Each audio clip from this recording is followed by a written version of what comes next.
C'est paradoxal, mais c'est la liberté de chacun. Être capable de choisir ou non d'être ce qu'elle est caractérise chaque personne sur cette terre. C'est sa liberté, mais c'est aussi absurde que de vouloir s'isoler de la nature.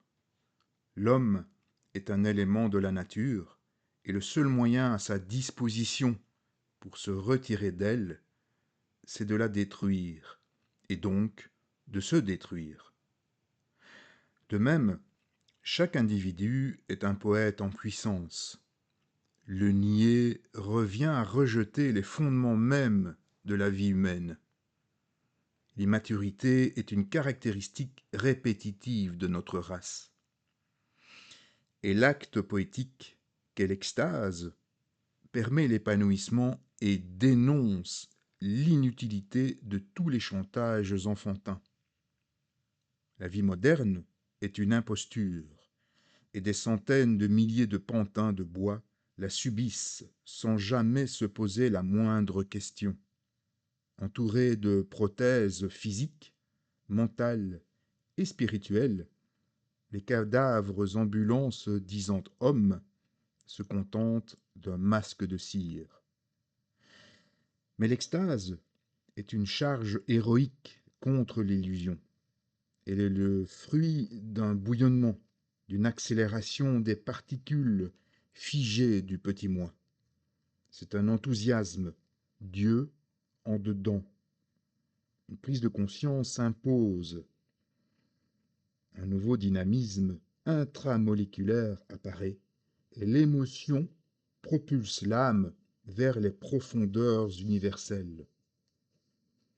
Grâce à son organe sensoriel qu'est l'imagination, l'animatrice, c'est-à-dire l'âme, au moment où elle s'avance vers d'autres mondes, les crée.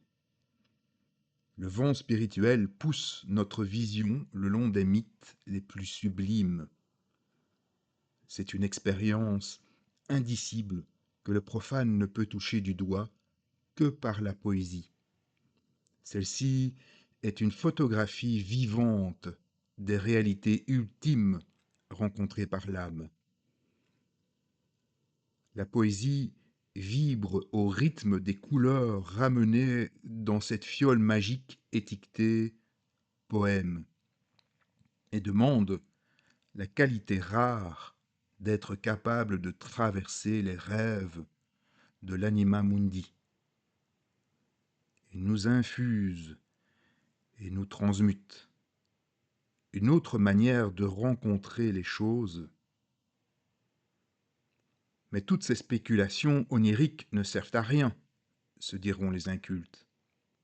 Détrompez-vous, habitants du monde du reflet. Ces images primitives, ramenées par le poète, sont le cinabre qui transformera les cœurs de pierre en fruits rouges, palpitants de vie, et desquels s'écouleront des fleuves d'amour. Alors sera emportée la fange.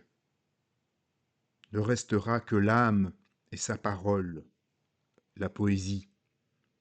Elle nous dira, prisonnière de la mémoire figée, le feu m'a déshabillé. Nu, je me suis avancé. Au tout me suis donné.